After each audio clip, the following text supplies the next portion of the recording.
नमस्कार, मैं हूं निकिता और आप देख रहे हैं सत्यहिंदी.com। चलिए एक नजर डालते हैं अब तक की सुर्खियों पर। मुख्यमंत्री अरविंद केजरीवाल के आधिकारिक आवास के नवीनीकरण पर आय खर्च की रिपोर्ट दिल्ली सरकार के सतर्कता निदेशालय द्वारा उपराज्यपाल वीके सक्सेना को सौंपी गई है। पीडब्ल्यूडी के रिकॉर्ड के हवाले से इस रिपोर्ट में कहा गया है कि मुख्यमंत्री के आवास के नवीनीकरण में कुल 52.71 करोड़ रुपए की लागत आई है, जिसमें से घर के निर्माण पर 33.49 करोड़ रुपए और मुख्यमंत्री के लिए कैंप कार्यालय पर 19.22 करोड़ रुपए खर्च किए गए हैं। वहीं आम आदमी पार्टी द्वारा जारी एक बयान में कहा गया है कि यह दुर्भाग्यपूर्ण है कि पिछले 9 वर्षों में केजरीवाल की छवि खराब करने के अपने सभी प्रयासों में विफल रहने के बाद भारतीय जनता पार्टी अब मुख्यमंत्री आवास को निशाना बना रही है। बयान में कहा गया है कि रिपोर्ट में ऐसा कुछ भी नहीं है जिससे यह कहा जा सके कि कोई अपराध किया गया है। यह पहली बार है कि दिल्ली में मुख्यमंत्री के लिए एक आधिकारिक रिहायशी परिसर बनाया गया है। इसमें मुख्यमंत्री आवास, एक कार्यालय, सचिवालय, एक सभागार और स्टाफ क्वार्टर शामिल हैं। 28 मई को प्रधानमंत्री नरेंद्र मोदी नए संसद भवन का उद्घाटन करेंगे और इस अवसर पर केंद्र द्वारा 75 रुपए का सिक्का लॉन्च किया जाएगा। वित्त मंत्रालय ने कल गुरुवार को इस विषय में जानकारी देते हुए कहा कि नए संसद भवन के उद्घाटन के उपलक्ष्य में 75 रुपए का एक विशेष सिक्का लॉन्च किया जाएगा। सिक्के के एक तरफ अशोक स्तंभ का सिंह शीर्ष होगा, जिसके नीचे सत्यमेव जयते लिखा होगा। बाईं ओर देवनागरी लिपि में भारत और दाईं ओर अंग्रेजी में इंडिया शब्द लिखा होगा।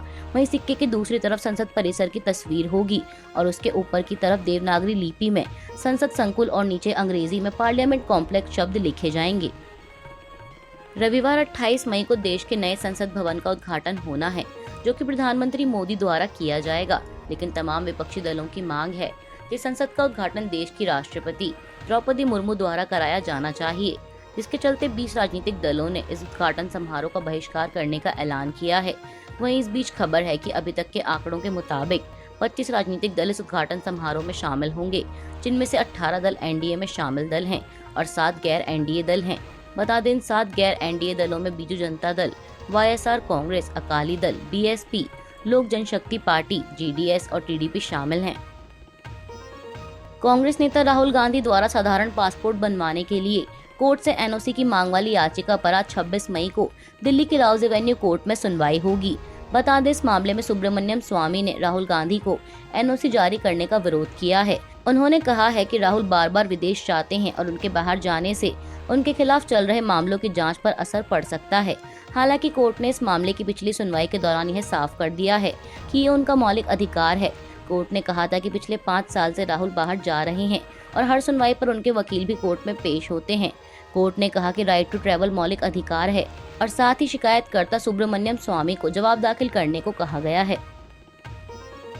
दिल्ली के जंतर मंतर पर डब्ल्यूएफआई अध्यक्ष और बीजेपी सांसद की गिरफ्तारी को लेकर विरोध प्रदर्शन कर रहे देश के शीर्ष पहलवानों में से एक बजरंग पूनिया ने हिंदुस्तान टाइम्स से बातचीत के दौरान कहा कि हमें ये कभी नहीं लगा था कि हमारे इतने सारे मेडल जीतने के बावजूद हमारी आवाज नहीं सुनी जाएगी।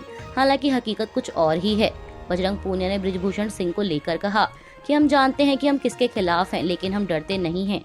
पूनिया ने ये भी बताया कि जब दिसंबर में उन्होंने विनेश फोगाट और साक्षी मलिक के साथ विरोध प्रदर्शन का फैसला किया था तो आगे की सभी संभावनाओं के बारे में सोचा था, लेकिन जिस तरह से अब चीजें सामने आ रही हैं वो उनके दायरे से बाहर हैं।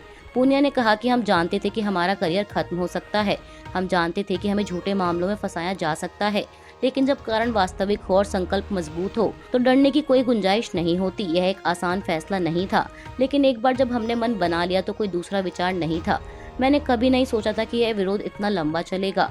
हमने सोचा कि चूंकि हम अंतर्राष्ट्रीय एथलीट हैं, इसलिए सरकार हमारी बात सुनेगी। हमारे लिए अपने करियर को जोखिम में डालने का पूरा पॉइंट ही यही था। दुख होता है कि हमें ठंड में छोड़ दिया गया, लेकिन हम पहलवान हैं, बिना लड़े हारेंगे नहीं। मुझे वास्तव में लगता है कि इस देश में 2 तरह के कानून हैं, एक आम लोगों के लिए और दूसरा बृजभूषण सिंह जैसे शक्तिशाली लोगों के लिए है। राजस्थान कांग्रेस में एक बार फिर जुबानी जंग तेज हो गई है। दरअसल राज्य के मुख्यमंत्री अशोक गहलोत ने पूर्व उप मुख्यमंत्री सचिन पायलट पर एक बार फिर बिना नाम लिए निशाना साधा है। अशोक गहलोत ने इशारों में सचिन पायलट पर करारा हमला बोलते हुए पेपर लीक पर मुआवजे की मांग करने को मानसिक दिवालियापन करार देते हुए कहा कि पेपर आउट हो गया इसलिए इनको मुआवजा मिलना चाहिए। इसको क्या बुद्धि का दिवालियापन नहीं कहेंगे? मुआवजा दो। दुनिया के इतिहास में इस तरह की कोई मांग की गई है क्या? पेपर आउट हो गया तो मुआवजा दो। कहीं पर जो बच्चे परीक्षा नहीं दे पाए उनको मुआवजा दो, क्या सरकार मुआवजा दे सकती है, ऐसी मांगे की जाती हैं। आपको बता दें कि सचिन पायलट ने हाल ही में अपनी ही पार्टी और सीएम गहलोत को खुला अल्टीमेटम दिया था। दरअसल 15 मई को जयपुर में अपनी पदयात्रा के समापन के दौरान पायलट ने गहलोत सरकार के सामने 3 मांगे रखी थी।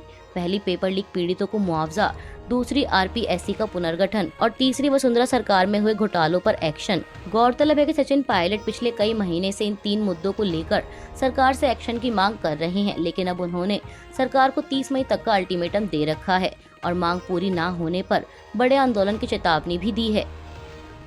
कर्नाटक के मुख्यमंत्री सिद्धरमैया की कैबिनेट में कल शनिवार को 20 विधायक मंत्री पद की शपथ ले सकते हैं। सूत्रों के मुताबिक दिल्ली में सीएम सिद्धरमैया और deputy CM DK Shivakumar की पार्टी नेताओं के साथ हुई बैठक में मंत्री पदों को लेकर नामों पर चर्चा हुई और इन्हें अंतिम रूप दे दिया गया है।